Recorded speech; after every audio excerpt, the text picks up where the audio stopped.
사도행전 9장 26절로 31절 말씀인데요.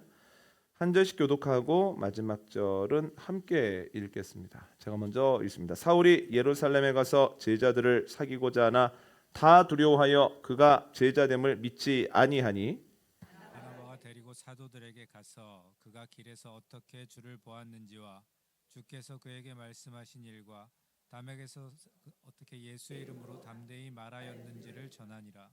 사울이 제자들과 함께 있어 예루살렘에 출입하며 또 주 예수의 이름으로 담대히 말하고 헬라파 유대인들과 함께 말하며 변론하니 그 사람들이 죽이려고 힘쓰거늘 형제들이 알고 가이사랴로 데리고 내려가서 다소로 보내니라. 그리하여 온 유대와 갈릴리와 사마리아 교회가 평안하여 든든히 서가고 주를 경외함과 성령의 위로로 진행하여 수가 더 많아지니라. 아멘. 사도행전에는 하나님께 쓰임 받은 많은 사람들에 대한 이야기가 나오는데요. 그 중에 하나가 바나바입니다. 그런데 사람마다 쓰임이 많이 다른데 바나바는 주로 길을 여는 데 쓰였습니다. 그러니까 바나바는 사도 바울의 길을 엽니다. 오늘 나눌 내용이고요. 또한 하나님께서는 바나바를 통해서 이방 교회의 길을 여셨습니다. 다음 주에 나눌 내용이고요. 그리고 바나바를 통해서 이방 선교의 길도 여셨습니다. 세 번째 나눌 내용이 됩니다. 바울은 매우 독특한 이력을 갖고 있습니다. 특출난 사람이에요. 사도행전 22장을 보면 천부장이 바울과 대화를 하다가 깜짝 놀라서 이렇게 이야기를 합니다. 나는 로마의 시민권을 획득하기 위해서 돈을 굉장히 많이 썼는데 당신은 나면서부터 로마 시민권자냐고. 그러니까 그의 말을 통해서 미로 짐작해 볼 수 있는 것은 나면서부터 로마의 시민권을 가지고 있다라고 하는 것은 굉장히 특별한 특권이다, 은총이다라고 할 수가 있겠습니다. 그리고 그는 이방 도시에서 태어났음에도 불구하고 예루살렘까지 와서 유학을 합니다. 유학은 예나 지금이나 물질적으로 굉장히 뒷받침이 되어 주어야 하는 일이라는 거예요. 그러니까 로마의 시민권 또 긴 유학 생활을 생각해 볼 때 바울은 굉장히 유복한 집안에서 태어났구나 이렇게 추정해 볼 수가 있습니다. 그런데 바울이 예수 그리스도의 복음을 전하는데 적지 않은 유대인들이 와서 이렇게 얘기를 하거든요. 복음만 가지고는 안 된다. 복음도 가지고 있어야 되지만 율법도 잘 지켜야 된다. 할례도 받아야 된다. 그랬더니 바울이 뭐라고 얘기하냐면 나는 나면서부터 8일 만에 할례를 받았고 지금까지 율법에 하나도 틀림없이 행하려고 교육받고 노력을 내서 나는 혈통으로 따지면 유대인 중에 유대인이고 베냐민 사람 중에 베냐민 사람이고 또한 행위로 말하면 바리새인 중에 바리새인인데 그리고 나는 가말리엘의 문화생으로서 공부를 했는데 나는 그렇게 생각하지 않는다 했더니 사람들이 다 그의 말을 듣고 흠칫뒤로 물르는 거예요. 그러니까 이게 어떻게 된 일이냐면 부모님이 굉장히 유대 율법을 지키기 위해서 노력했다는 거예요. 온 힘을 다했습니다. 이방에 살면서도. 그리고 그 부모님들이 율법에 대한 신뢰나 믿음이 얼마나 큰지를 알아볼 수 있는 것이 바울이 태어나고 자란 다소라고 하는 이방 도시는 매우 유명한 교육 도시거든요. 그러니까 유학을 오는 도시예요. 미국으로 하면 보스턴 같은 곳이다 할 수 있는데 오히려 그 앞에 살면서도 똑똑한 친구를 예루살렘으로 보낸 거예요. 그 무슨 교육 때문에 보냈겠습니까? 이방 교육이 아니라 신학 교육이에요. 율법 교육. 이걸 통해서 볼 때 굉장히 신앙적으로 유리한 환경에서 바울이 자랐구나. 이렇게 우리가 미루어 짐작해 볼 수 있습니다. 그런데 얼마나 똑똑한지 그 당시 3대 석학 중에 하나였던 가말리엘이라고 하는 사람의 문화생으로 들어갔는데요. 학자들의 이야기를 통해서 보면 10명 내외로 뽑았다는 거예요. 1년에. 그러면 아무리 많이 뽑아도 30명 뽑는 거고 어떤 애는 합격자가 없기도 하고 3명 정도 뽑았다는 것을 보면 바울은 그냥 똑똑한 정도 아니라 매우 특출난 사람이었다는 거예요. 굳이 다소에서 예루살렘으로 율법 교육을 위해서 유학시키고 그 중에서도 가말리엘의 문화생으로서 공부했다는 것을 보면 매우 신앙적 분위기에서 탁월함을 보인 사람이었다는 거예요. 그렇게 졸업을 하고 나서 그가 또 대단히 도드라진 활동을 하는데 언제부터인가 유대교 안에 예수라는 이가 부활했다는 거짓말을 하면서 유대교를 혼란스럽게 만드는 집단이 있는 겁니다.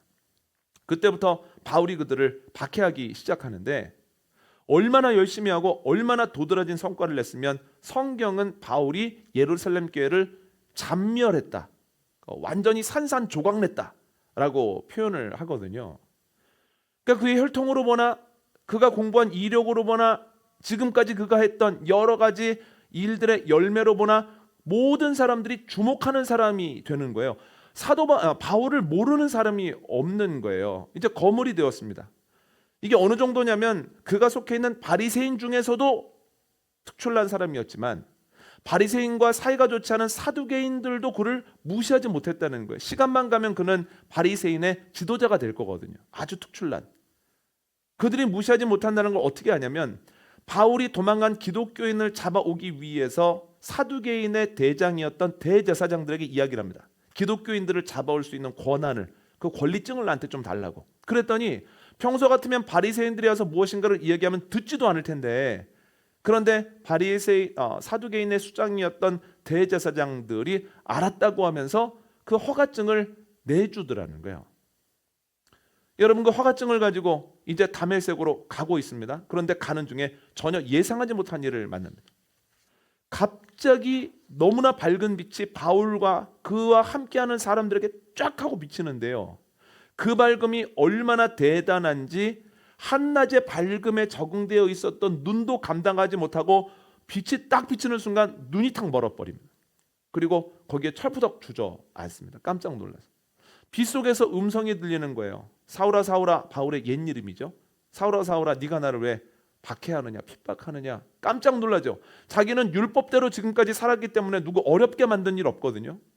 내가 누구를 박해하죠? 누구를 핍박하죠? 당신은 누구십니까? 그랬더니 나는 네가 핍박하는 예수다 라고 하시면서 네가 이제 일어나서 다메섹으로 들어가라. 누구네 집에 가 있어라. 그러면 그곳에 가 있을 때 누군가 와서 네가 해야 될 일을 가르쳐 줄 거다. 이렇게 얘기합니다. 깜짝 놀라죠.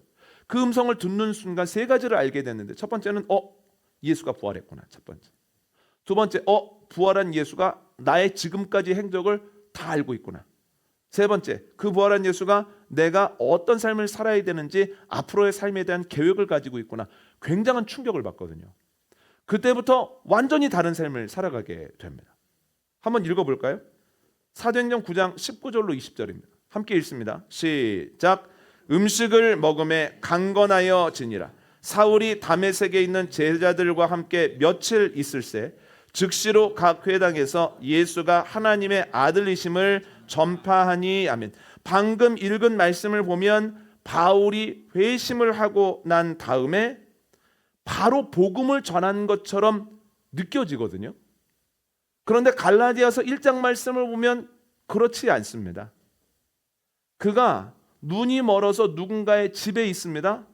그 집에서 눈이 먼 상태에서 기도를 하는데, 기도하는 중에 예수님의 음성을 또 들은 거예요. 바울아, 너는 내가 택한 그릇이다. 너를 통해서 내 이름이 이방인들과 임금들과 유대인들에게 전해질 거다. 이렇게 말씀하시거든요. 그런데 며칠 뒤에 아나니아라고 하는 사람이 와서 똑같은 얘기를 하는 거예요. 당신은 하나님이 택한 그릇입니다. 또한 하나님께서 당신을 통해서 주님의 이름을 이방인들과 임금들과 유대인들에게 전하실 겁니다 라고 얘기하고 기도를 딱 하는 순간 눈에서 비늘이 딱 벗겨지거든요. 그때 바울이 뭘 했냐면 바로 말씀을 전하는 것이 아니라 아라비아 사막으로 2년 정도 넘어갑니다. 그래서 거기에서 예수님을 더 깊이 알기 위해서 연구하고 예수님의 제자들과 함께 서로 교제한 것으로 추정이 됩니다. 2년 뒤에 돌아와서 본격적으로 예수 그리스도에 대한 말씀을 전하는데, 다윗과 그동안 함께하던 사람들이 다윗의 모습을 보고 안 되겠구나 하면서 죽이려고 합니다. 바울 잡으러 돌아다니고 다메섹 밖으로 못 나가도록 성문을 교대로 지키는 거예요. 그래서 함께하던 제자들이 밤에 광주리에 바울을 담아서 다메섹 성벽 밑으로 내렸다는 거예요. 바울이 어디로 가느냐? 예루살렘으로 갑니다. 예루살렘에 가서 제자들을 찾습니다. 그러면서 내가 예수 그리스도를 만났다고, 내가 완전히 다른 사람이 되었다고, 함께 복음을 전하자고 얘기를 합니다. 그런데 제자들이 받아줄까요? 안 받아줄까요? 안 받아줍니다. 워낙 유명한 사람이고요. 워낙 대단한 사람이고 또한 교회를 잔멸하기 위해서는 어떤 방법을 쓸지 모르기 때문에 받아줬다가 교회에 어려움이 생기면 어떡합니까? 안 받아주고 피해 다닙니다. 막습니다. 그런데 바나바라고 하는 사람이어서 이렇게 얘기합니다. 좀 받아주자고.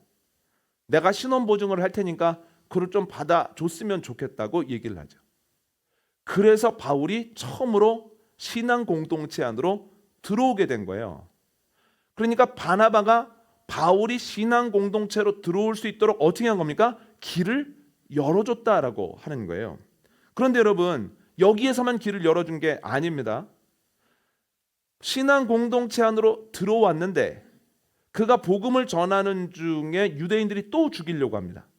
그래서 예루살렘에서 2주밖에 머물지 못하고 제자들이 가이사랴로 옮기거든요. 가이사랴까지 쫓아서 죽이려고 합니다. 그래서 가장 안전한 바울의 고향 다소까지 제자들이 데려다 줍니다. 그로부터 13년 뒤에 안디옥 교회에서 사역을 하던 바나바가 다소까지 가서 바울을 데리고 안디옥으로 옵니다. 그리고 사역을 함께 합니다.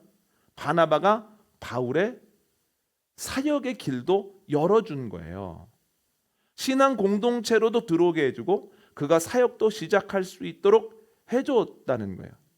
그럼 바나바는 바울의 길을 열어준 사람이다라고 하는 거죠. 여러분, 우리도 바나바와 같이 누군가의 길을 열어주는 사람이었으면 좋겠습니다. 내가 있음으로 인해서 누군가가 못하다가 하게 되고 배척받다가 그 안으로 들어오게 되고 어려움을 겪다가 그 어려움을 넘어선 이후에 그도 하나님 안에서 꽃을 피울 수 있는 일이 넘쳐나게 되어지기를 원합니다.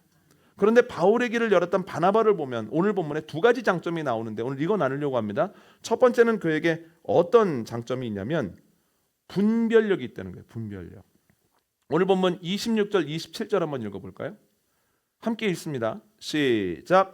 사울이 예루살렘에 가서 제자들을 사귀고자 하나 다 두려워하여 그가 제자됨을 믿지 아니하니 바나바가 데리고 사도들에게 가서 그가 길에서 어떻게 주를 보았는지와 주께서 그의 말씀하신 일과 다메섹에서 그가 어떻게 예수의 이름으로 담대히 말하였는지를 전하니라. 아멘.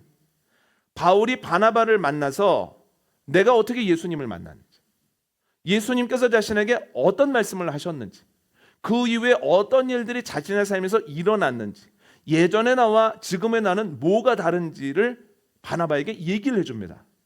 그런데 바나바가 이건 거짓말이 아니구나, 그건 진실을 얘기하는 거구나, 그의 말에는 틀림이 없구나 라고 하면서 그 말을 분별해냈다는 거예요. 그리고 그 분별한 말을 가지고 제자들에게 그가 말하는 것이 참이니까 받아줘도 된다라고 얘기를 했다는 거예요. 여러분, 바나바의 판단이 맞았습니까? 틀렸습니까? 맞았죠.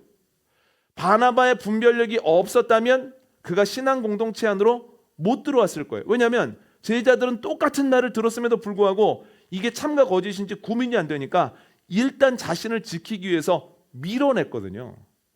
그런데 바나바의 분별력으로 인하여서 그가 결국은 신앙 공동체 안에 들어오게 됐다는 거예요. 하나님은 바나바의 분별력을 통해서 바울의 길을 여셨다라고 하는 거예요. 여러분, 우리들에게도 이러한 분별력이 있기를 원합니다. 특별히 우리 자녀들에게도 분별력이 있기를 원합니다. 여러분, 요즘 얼마나 거짓된 일들이 많습니까? 여러분, 보이스피싱 얼마나 거짓된 일입니까? 그런데 이것들이 얼마나 교묘한지 구분하기가 너무 어렵다는 거예요. 저 여름 성경학교 때 저희가 유명인의 얼굴로 페이크 다큐를 만들어서 저희가 그걸로 여름 성경학교를 이렇게 소개하지 않았습니까? 그래서 제가 그게 너무 재미있기도 하고 다른 교회에서도 써보기를 원해서 목사님들이 만났을 때 그 얘기를 보여줬더니 막 너무 신기해 하다가 갑자기 부흥이 오셨던 그 목사님이 그 얘기를 하시는 거예요. 얼마 전에 본인의 사촌이 페이크 영상 때문에 5천만 원을 사기를 당했다는 거예요. 저도 깜짝 놀랐어요. 이게 범죄에 이용될 수 있겠다고 했는데 이게 범죄에 이용이 되는구나. 얼마나 참과 거짓을 구분하기가 힘들면 그런 부분들이 참 어려워진다는 거예요. 여러분, 캄보디아에 여러 가지 일들이 있지 않습니까? 그 일들에서 문제가 무엇입니까?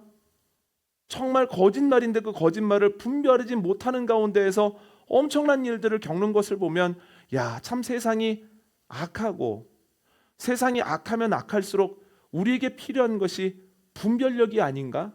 라고 하는 생각을 해봅니다. 참과 거짓을 분별할 수 있는 힘이 우리에게, 우리 자녀들에게 있어야 되겠고, 내가 가까이 할 것과 멀리 해야 되는 것을 분별할 수 있는 힘이 있으면 좋겠고, 보고 들어야 될 것과 보고 듣지 않아야 될 것을 분별하는 힘이 있어야만 하나님이 우리를 쓰실 수 있겠구나 하는 생각을 여러분 해봅니다. 여러분, 성경에도 나오지만 믿음은 어디에서 나옵니까? 들음에서 나옵니다. 말씀뿐만이 아닙니다. 계속해서 듣다 보면 그거 믿게 되거든요. 말씀도 그렇지만 군대에 가면 아침마다 구호를 외치고 군가를 부르고 계속해서 무슨 외우거든요. 왜 그럴까요? 자꾸만 부르고 듣다 보면 그것이 몸에 익어버리는 거예요. 공산주의도 그렇지 않습니까? 북한 같은 경우도 계속해서 무엇인가를 들려주고 계속해서 외우게 하고 말하게 하고 그렇게 하지 않습니까? 그래서 우리가 계속해서 보고 듣는 것이 내가 될 수밖에 없는데, 요즘 인터넷을 보면 얼마나 가짜 뉴스나 건강하지 않은 이야기들이 오갑니까? 그런데 유튜브로 건강하지 않은 이야기를 검색해서 보다 보면 기가 막히게 알고리즘을 통해서 계속해서 가짜, 계속해서 거짓된 것들이 꼬리에 꼬리를 물고 우리 앞에 자리를 잡고 있지 않습니까? 그럼 어떻게 되겠습니까? 내가 의도하지는 않았지만 내가 생각하지도 못했던 때에 나도 모르는 사이에 가짜에 젖게 되고 나도 모르는 사이에 엉뚱한 이야기를 믿는 가운데에서 나가게 될 수 있다. 우리에게 필요한 것이 무엇입니까? 분별력이 필요하다는 거예요. 우리 자녀들에게 뭐가 필요합니까? 분별력이 필요하다는 거예요. 우리가 분별력을 위해서 기도해야 된다는 거예요. 아이들이 분별력을 가지고 보고 있는지 분별력을 가지고 듣고 있는지를 계속해서 아이와 이야기하는 중에 알 필요가 있다는 거예요. 요즘 첫째와 대화를 많이 하거든요. 제가 대화를 많이 해야 되겠다라고 느낀 이유가 뭐냐면 무엇인가 저랑 간단히 대화를 나누는데 그 순간적으로 낯선 단어가 툭 나온 거예요. 낯선 단어가 툭 나오는데 이 단어는 건강하지 않은 단어. 단순히 욕에 대한 단어가 아니라 이건 어찌 보면 한쪽으로 확 치우쳐 있는 건강하지 않을 수 있는 곳에서 쓰는 단어겠다라는 생각이 딱 드는 거예요. 그때부터 아이와 대화를 많이 합니다. 그래서 아이와 경제적인 얘기도 하고 정치적인 얘기도 하고 신앙적인 얘기도 합니다. 그러면서 자꾸만 어떤 생각이 드냐면 아이들이 자꾸만 건강하지 않은 것을 보면 자기도 모르는 사이에 이 좋은 마음밭을 가지고 있는 아이들이 잘못된 길로 걸어가겠다라는 생각이 들거든요. 노력해야죠. 노력과 더불어서 해야 되는 게 무엇이냐? 기도하는 겁니다. 하나님, 저에게 그리고 아이들에게 분별력을 허락해 주십시오. 아이들이 참과 거짓을 구분하게 하시오. 봐야 되는 것, 들어야 되는 것들을 계속해서 보고 듣게 해주십시오. 어떻게 막습니까? 24시간. 그리고 솔직히 말하면 저도 이게 건강한 건지 안 건강한 건지 판단하기가 어려울 때가 있는데 하나님께서 아이의 눈을 지켜주시고 아이의 귀를 지켜주시고 아이의 마음을 지켜주셔야 되지 않겠습니까? 그래서 그 단어를 듣는 순간부터 제가 아이를 위해서 대화를 위해 힘쓰는 것뿐만 아니라 분별력을 달라고 좋은 것 보게 해달라고 이렇게 기도하거든요. 근데 참 감사한 것이 지난 주간에 그래도 기도하는 가운데 하나님께서 조금의 싹을 보여주신다 이제 그런 생각이 드는 게, 보통 이제 교리도 물어보고 정치도 물어보고 경제도 물어보고 이런 걸 물어보는데 갑자기 지난주 며칠 전에는 저한테 아프락사스라고 하는 단어를 물어보는 거예요. 그래서 제가 데미안 읽었냐? 그랬더니 제가 오늘 데미안을 읽었다고. 데미안을 읽었는데 하면서 이런저런 것을 물어보는데 제가 30년 전에 읽은 터라 자세하게 얘기는 할 수 없었으나 제 마음속에 감사한 게 뭐냐면, 그래, 아이가 유튜브도 보지만 그렇게 쉬운 고전이라고 불리울 만한 것들도 아이가 보는 것을 보니 참 감사하다라는 생각이 들었습니다. 여러분, 하나님께서 우리에게 주시는 분별력이 있게 되어지기를 원합니다. 우리 아이들에게도 분별력이 있기를 원합니다.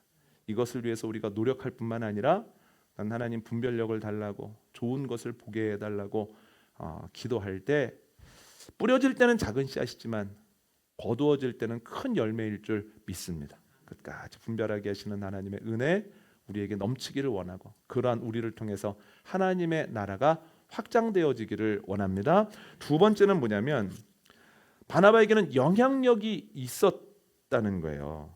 영향력이 있습니다. 여러분, 바나바가 말을 하니까 제자들이 듣거든요. 이것도 대단한데 또한 듣고 나서 그들의 생각이 바뀌더라는 거예요. 여러분, 바나바에게 뭐가 있었던 겁니까? 영향력이 있었던 거예요. 그러니까 참 희한한 것이 저는 이게 선물이라고 생각하는데 똑같은 이야기를 해도 누군가가 이야기하면 더 귀 기울여지거든요. 똑같은 이야기를 하는데 누군가가 이야기하면 더 믿어지거든요. 상반된 이야기를 하면 누군가의 이야기가 훨씬 더 설득력 있게 다가오거든요. 저는 이게 하나님께서 주신 영향력의 달란트라고 생각을 하는데 바나바에게 이 영향력의 달란트가 있었다는 거예요. 그런데 100% 주어지기만 하는 건가? 그렇지는 않습니다. 여러분, 바나바가 영향력을 위해서 노력하기도 했고 영향력을 가질 수밖에 없는 삶의 태도가 그에게 나오는데 바나바에 대한 얘기가 오늘 본문에서 두 번째 나온 거예요. 바나바에 대한 얘기가 첫 번째 나오는 게 어디냐면 사도행전 4장입니다. 한번 읽어볼까요? 사도행전 4장 36절과 37절입니다. 함께 읽습니다. 시작. 구브로에서 난 레위족 사람이 있으니 이름은 요셉이라. 사도들이 일컬어 바나바라. 번역하면 위로의 아들이라 하니 그가 밭이 있음에 팔아 그 값을 가지고 사도들의 발 앞에 두니라. 아멘. 오순절기에 예루살렘 성전에서 절기를 지키기 위해서 수많은 유대인들이 이방 땅에 있다가 잠시 들어오거든요. 그런데 성전으로 가는 길에 성령 받은 제자들이 방언으로 기도하는 소리를 듣고 어찌된 일이냐고 묻습니다. 그랬더니 베드로가 예수 그리스도에 대한 복음을 처음으로 전하는데 사람들이 그 얘기를 듣고 그럼 우리는 어떻게 해야 되겠느냐?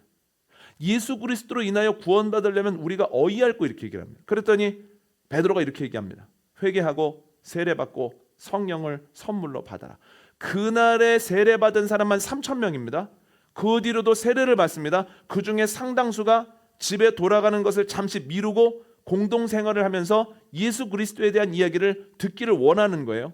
그런데 얼마나 행복한지 그 숫자가 늘어나기도 하지만 기간이 계속 길어지는 거예요. 그래서 여비로 가지고 왔던 모든 것들이 다 떨어져 버립니다. 더 입고 싶은데.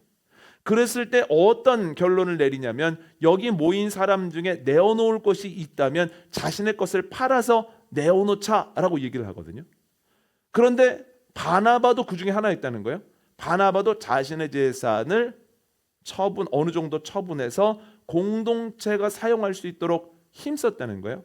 그런데 수많은 사람들이 그렇게 했는데 왜 바나바에 대한 이야기가 콕 집어서 나왔을까? 저는 바나바가 앞장섰다고 생각합니다.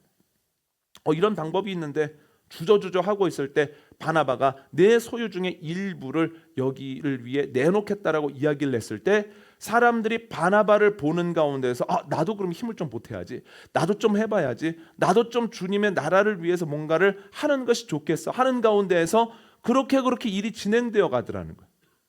여러분, 지휘관에게는 두 가지 유형이 있다고 하죠. 첫 번째는 이것입니다. 사람들을 내보내면서 돌격 앞으로의 리더가 있고 내가 먼저 앞장서면서 나를 따르라 형의 리더가 있다는 거예요. 그런데 어떤 리더 만나고 싶으십니까? 나를 따르라를 만나고 싶어요. 저 사람에게는 확신이 있구나. 이것에 가치가 있다고 하는 것을 저 양반은 아는구나 라고 하는 것들을 직접 보여줄 때 함께 리더를 따라가게 되어 있거든요. 그래서 바나바에게는 뭐가 있었냐면 분별력과 함께 이것이 옳은 것이다 라고 생각하면 내가 먼저 앞장서는 그런 솔선수범의 모습이 있었습니다. 그랬을 때 사람들이 바나바가 하면 듣고 바나바가 하면 따라했다라고 하는 거예요. 그러니까 영향력 있는 사람이 됐죠. 근데 그렇게 과감하기만 한 사람인가? 아니요. 방금 읽은 구절을 보면 바나바의 이름이 또 뭡니까? 위로의 아들이라는 거예요. 그러니까 바나바를 만나면 사람들이 위로를 받았다는 거예요. 바나바랑 이야기하고 나면 마음이 편안해졌다는 거예요. 여러분, 세심하게 사람들의 이야기를 들어주는가 하면 중요할 때 분별해서 자기가 먼저 앞장설 때 그에게 영향력이 있었죠. 이 영향력이 있을 때 하나님께서 일하시더라는 거예요. 여러분, 이러한 영향력이 우리들에게도 우리 자녀들에게도 손주들에게도 주어지게 되기를 원합니다. 옳고 그름을 분별하고 또한 그것이 옳다고 생각되면 때로 먼저 내가 앞장서고 희생하고 또한 그 과정 중에서 혹시 소외된 사람 없나, 마음이 아픈 사람 없나 살피는 가운데 그들의 마음에 위로를 주는 가운데 하나님이 우리를 통해서 누군가에게 무엇인가를 말씀하시면 그들이 귀도 기울이고 그 말로 인하여 그들의 마음이 바뀌게도 되고 또한 이 일들을 통해서 수많은 사람들의 닫혔던 문이 열리는 놀라운 역사가 넘쳐나게 되어지기를 원합니다. 오늘 바나바에 대해서 첫 번째로 나눴습니다. 바나바는 길을 연 사람인데 바울의 길을 열었습니다. 바울의 길을 열었던 그의 장점은 크게 두 가지입니다. 첫 번째는 분별력입니다. 바울의 말이 참이구나라고 하는 것을 분명히 알았죠. 우리들에게도 우리 자녀들에게도 분별력이 있어야겠습니다. 이를 위해 노력하고 이를 위해 기도해야 됩니다. 두 번째, 그에게는 영향력이 있었습니다. 참과 거짓을 구별하고 참이었을 때 먼저 헌신하고 그 과정 가운데 사람들의 마음에 어렵지 않은가 위로하는 자가 되었을 때 누구나 그의 말에 귀를 기울이고 그의 말이 사람들의 마음을 바꿨다는 거예요. 우리도 바나바처럼 하나님께 쓰시는 사람들이 되어지기를 원합니다.